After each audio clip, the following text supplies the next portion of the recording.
Muy buenas a todos y bienvenidos a Utrera al Día. Hoy está con nosotros en nuestras oficinas Cristóbal Lobato, delegado local de Comisiones Obreras. Muy buenos días, Cristóbal. Buenos días. Bueno, para empezar vamos a hablar de la labor más reciente o de la aparición más reciente de Comisiones Obreras en las noticias, que ha sido la marcha del pasado 11 de junio desde Dos Hermanas hasta el Hospital de Valme pidiendo mejoras en la sanidad pública. ¿Puedes hablar un poquito de ello? Sí, bueno, podemos hablar y mucho de la sanidad. Esto, como diríamos, podemos hacer un corto recorrido, pero que no por ser corto no tiene un viso de realidad. Los alcaldes de la provincia de Sevilla, ante la situación de paro y la situación de la sanidad que está atravesando la provincia de Sevilla, pues estaban muy preocupados en que esto se solucionara. De ahí que se pusieran, podríamos decir, manos a la obra y fueran creando en sí algunas plataformas que pudieran dar salida a las reivindicaciones que los pueblos de Sevilla pues estaban requiriendo, ¿no? No es menos cierto también que el año pasado vimos cómo sufrimos en nuestras carnes, en Utrera, el atentado sin precedentes que quería cometer el área de gestión sur con Utrera, de cambiar todos los utreranos, pasarlo al hospital de Valme. Utrera parece ser que en ese momento reaccionó bien, con su equipo de gobierno municipal al completo al frente del tema, y se pudo paralizar ese desastre que se preveía que iba a sufrir el pueblo de Utrera. Después de esto, no es menos cierto también que las circunstancias de la sanidad no eran solamente que Utrera se cambiara al hospital de Valme o al hospital de Écija. Eso estaba solucionado, pero los problemas que estaba teniendo la sanidad pública siguen ahí. Sigue latente en la sociedad, podríamos decir, andaluza, en la sociedad sevillana y en Utrera también, cuando ya sabemos que los principales, podemos decir, preocupaciones ahora mismo del pueblo andaluz, del pueblo utrerano y del pueblo sevillano, podríamos decir, pues son dos: es la sanidad y el paro. Eso es así. El paro, pues actualmente en nuestra comunidad, Sevilla, pues está al frente del paro. O sea, somos la comunidad de las 17 comunidades de España la que sufre un paro mayor, que es un 17%. Entonces, ante ese paro y ante ese dejar de velar por la sanidad pública, pues los alcaldes crearon una plataforma que en principio la compusieron 90 pueblos, y posteriormente, después, en febrero de 2022, se crea la Coordinadora de Plataformas por la Sanidad Pública del área de gestión sur, quiere decir del área de gestión que nos ocupa más a nosotros y que componen los pueblos, podríamos decir, de aquí del Bajo de Guadalquivir, como pueden ser Utrera, Lebría, Dos Hermanas, Alcalá de Guadaira, Morón de la Frontera y Los Palacios, ¿no? Entonces ahí se concreta una plataforma para luchar y defender y poner en valor los problemas que estamos teniendo, y que la autoridad sanitaria de Andalucía pues tenga bien de escucharnos.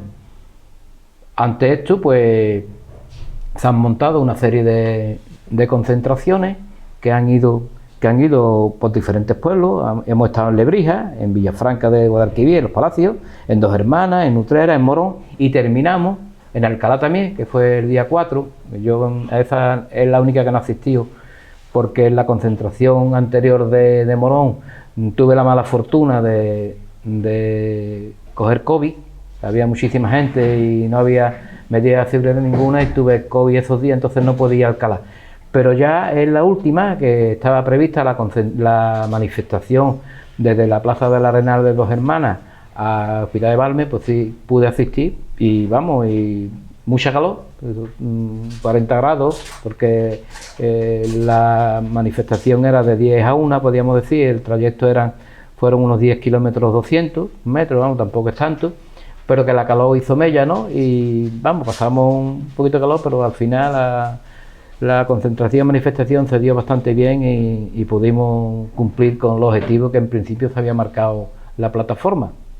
Una vez ya pasado esto, la plataforma no se ha disuelto, sino que lo que hace es descansar, tomarse unas vacaciones y empezar a trabajar para que con nuevos bríos, una vez que llegue septiembre, volvamos a seguir planteando nuestras reivindicaciones que no dejan de ser algo que verdaderamente, pues si nos vamos a los datos, tenemos que decir que se ajustan a una realidad que está sufriendo la sociedad andaluza.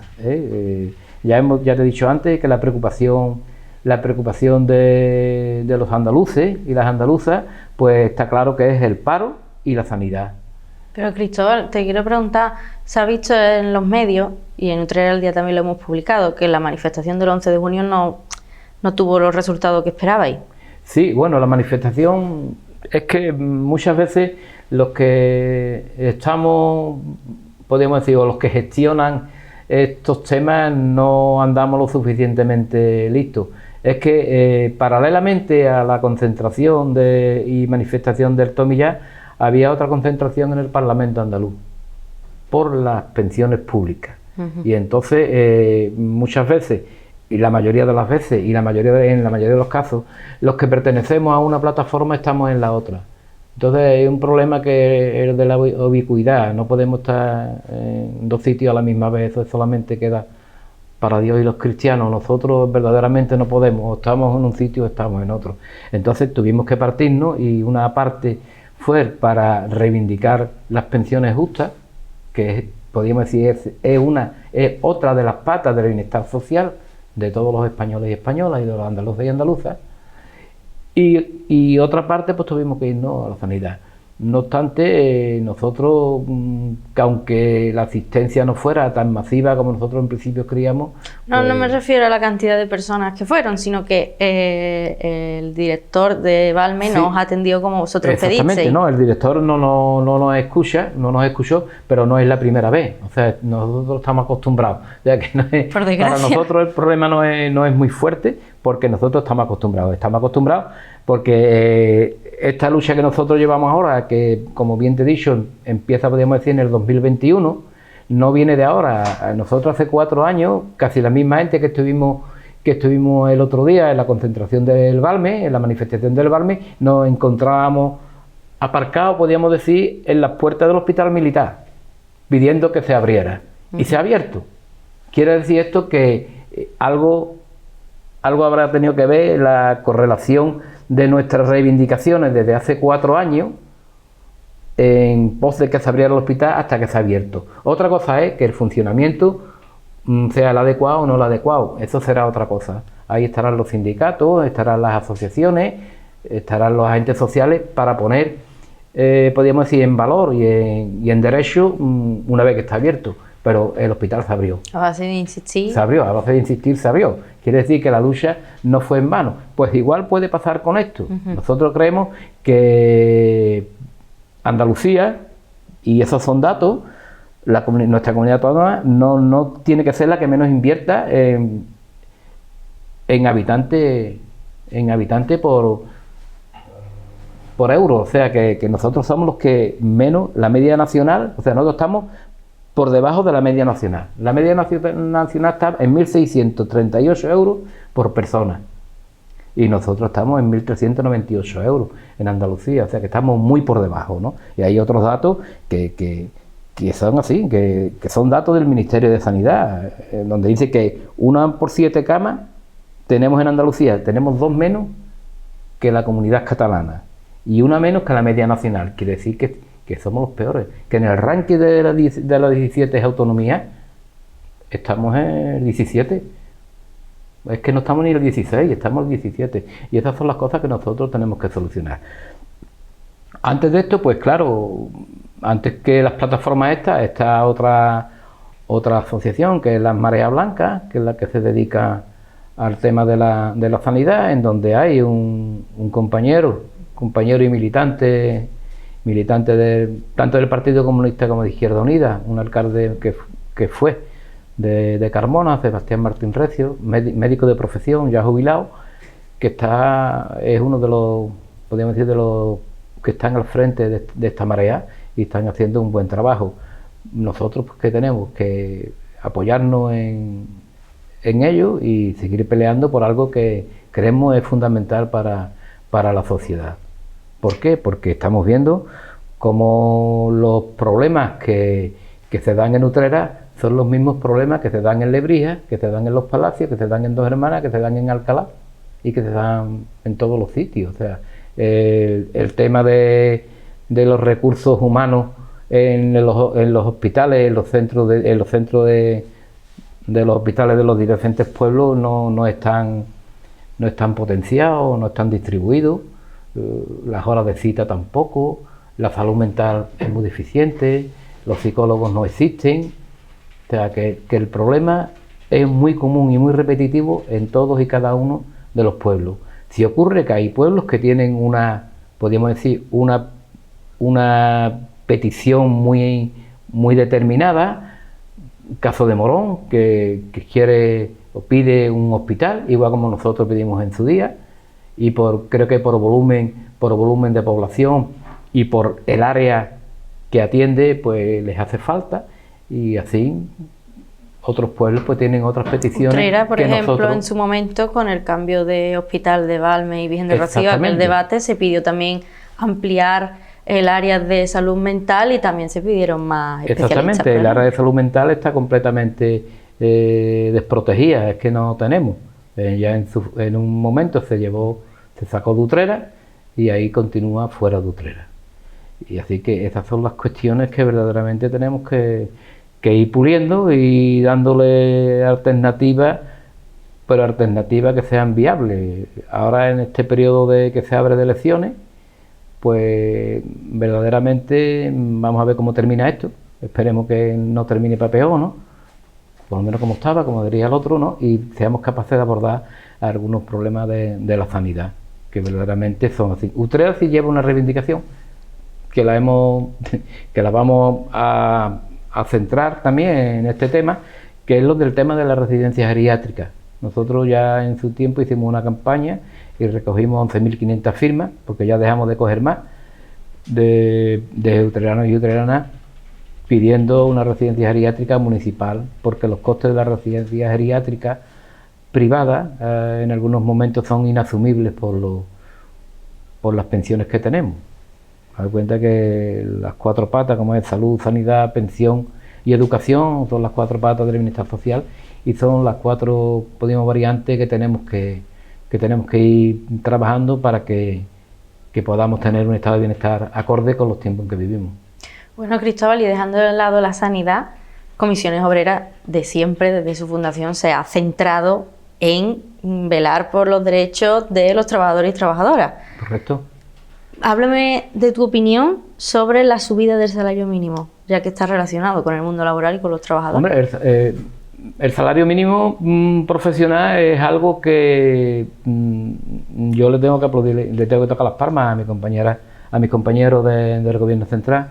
En este caso, lo más visible, aunque es una más, es Yolanda Díaz, que ha sido capaz de gestionar y de poner de acuerdo a tantas fuerzas, podríamos decir, que no estaban en completo de acuerdo con la subida del salario mínimo interprofesional, y se haya subido. Hemos subido en 2 años, pues hemos llegado a los 1.000 euros. Y yo creo que es un paso muy, muy grande y muy bueno para los trabajadores. Que hay países, Alemania, Francia y algún que otro más, que está por encima de España, pero que yo creo que se ha dado un paso bastante bueno. Otra cosa es que también hay que arreglar que sea efectivo, porque una cosa es que esté plasmado en los papeles y otra cosa es que se haga efectivo en las empresas. Las empresas grandes no van a tener problemas, y de hecho no lo tienen. Aplican los convenios, y los convenios, salvo algún que otro convenio, muy pocos serán, y ya ninguno, que estén por debajo del salario mínimo interprofesional. Pero el problema está en que las empresas cumplan el convenio. Si las empresas cumplen el convenio, no hay ningún tipo de problema. El salario mínimo interprofesional se va a dar y los trabajadores pues van a tener un poquito más que llevar a su casa, aunque ahora con la inflación que tenemos, y los problemas que estamos teniendo, ahora nos ha cogido dos momentos cruciales, como es la pandemia, que nos ha podríamos decir, que nos ha hecho retroceder en cuanto a la estabilidad, a lo que teníamos, a las miras económicas que teníamos, que íbamos en positivo hacia arriba, nos ha hecho retroceder, y ya pues por último en la guerra, ¿no? Entonces hay una serie de problemas que son, podríamos decir, subyacentes a lo que nos está ocurriendo y que no podemos obviarlo, que aunque queramos pues están ahí y nos hacen que tengamos que aquilatar los costes un poquito más. Cuando hablamos de inflación, estamos diciendo que la inflación ahora mismo este mes se nos ha ido a un 6,8%, me parece que ha sido un 6,8%. Eso es inviable, ¿no? Como está diciendo algunas veces el gobierno, es inviable. Hay quien dice que es inviable cuando se dice que a los pensionistas nos van a subir un 6,8%. Nosotros seguimos manteniendo que no, que es viable, que no hay ningún tipo de problema, que el problema de las pensiones es solamente un problema de, podríamos decir, de prioridad del gobierno, que el gobierno diga vamos a hacerlo y se hace, vía presupuesto se puede hacer, no hay ningún tipo de problema. Lo que ocurre que, claro está, tenemos que contar que el pensionista en sí en España son 10 millones de pensionistas, o sea, 9.900.000 y algo, roza los 10 millones, y 10 millones de pensionistas puestos de acuerdo tienen mucho que decir.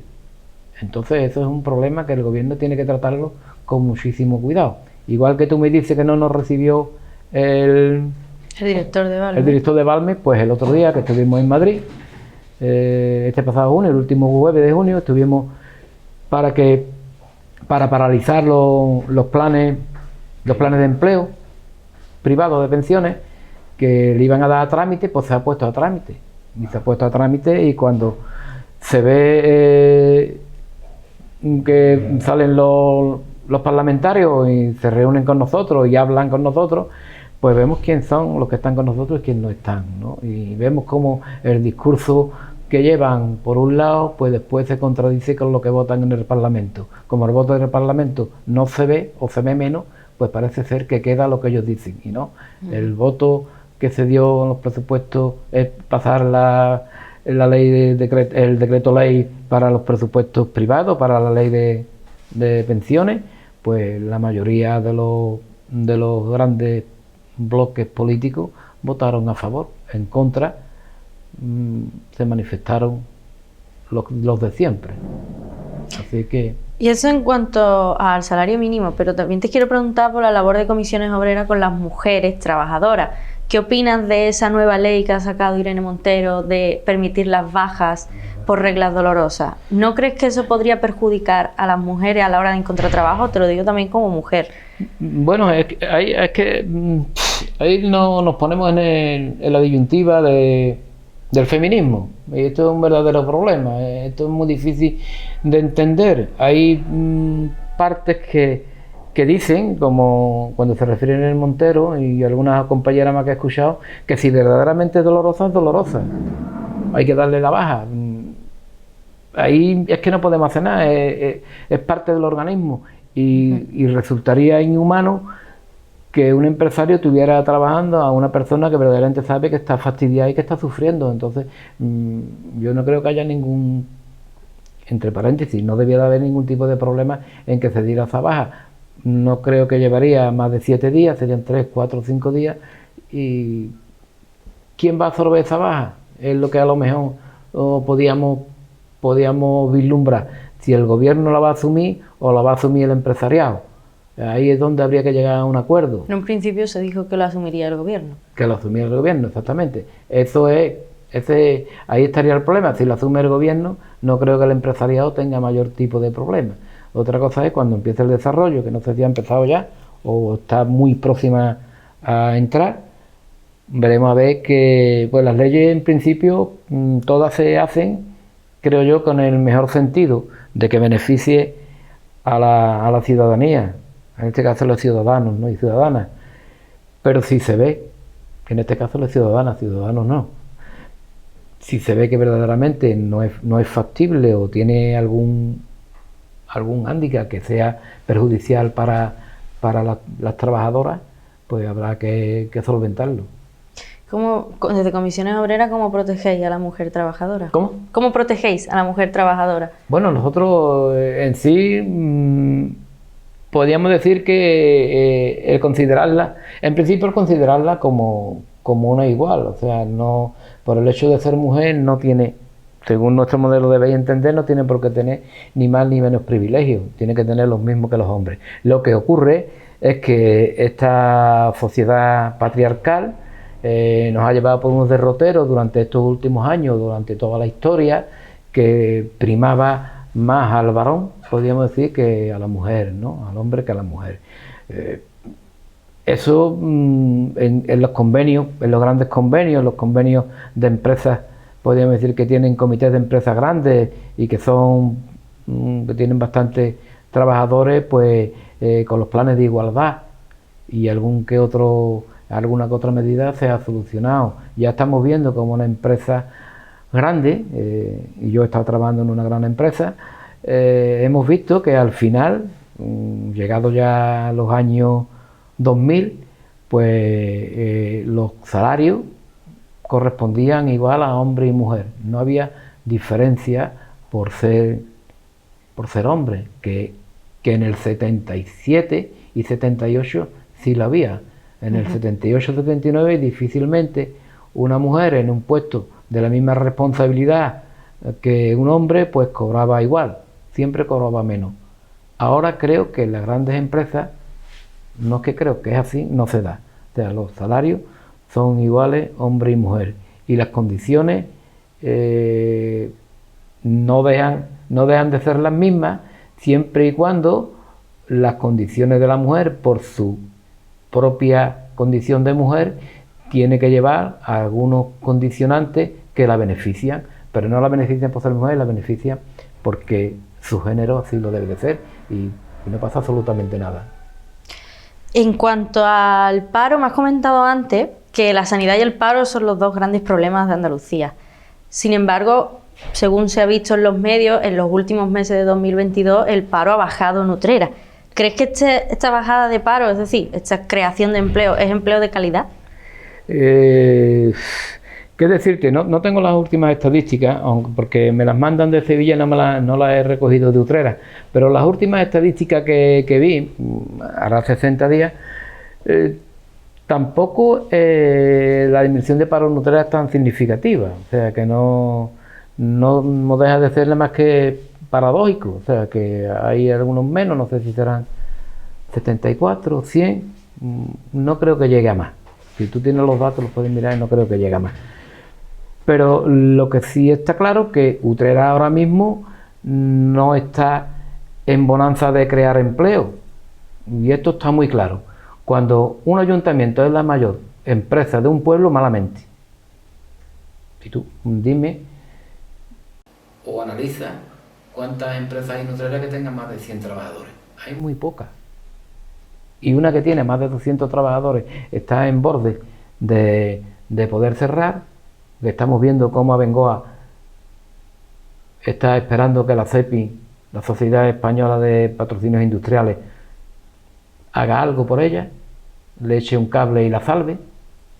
Pues si Euconza, Abengoa, se va al garete, estamos hablando que se nos van de golpe y porrazo, se nos van 200 empleos directos, más los indirectos, porque tenemos los directos, que serían los fijos indefinidos que están ahí, más los de contrato, más las empresas auxiliares que surten a Euconza Abengoa de esos trabajadores.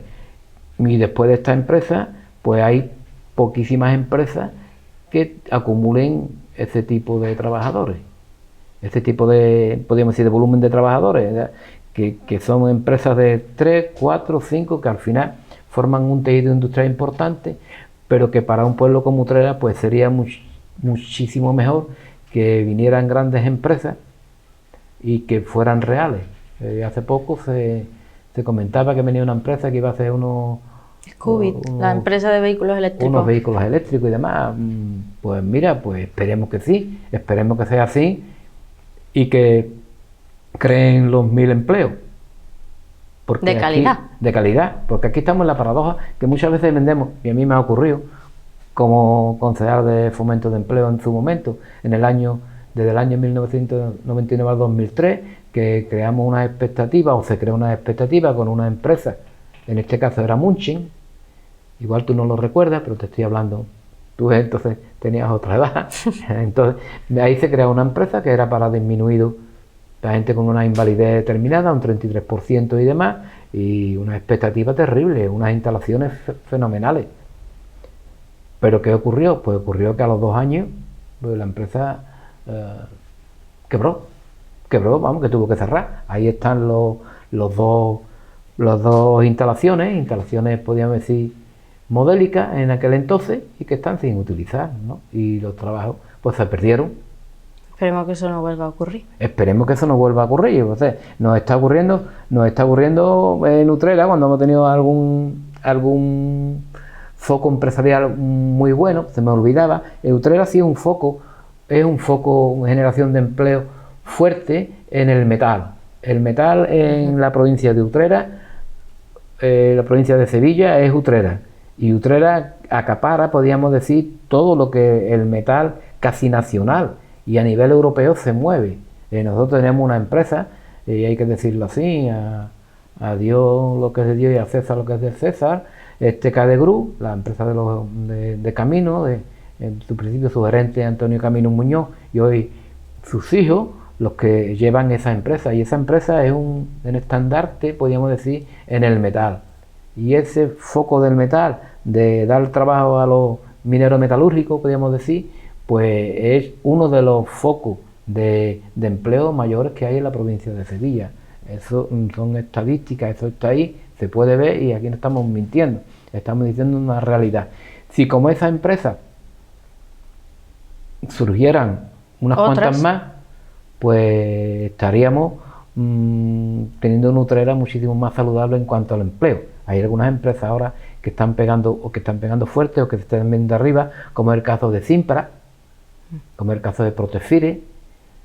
Así que en ese camino es donde tenemos que andar, intentar de potenciar, ayudar al máximo a estas empresas que generan empleo, y que sea empleo y de calidad, que no me cabe la menor duda que las secciones sindicales y los dos sindicatos mayoritarios, tanto UGT y comisiones obreras, estarán en la disyuntiva de no poner problemas a estas empresas que se quieren expandir, y que los derechos laborales pues se respeten. Entonces, con eso pues todo iría estupendo.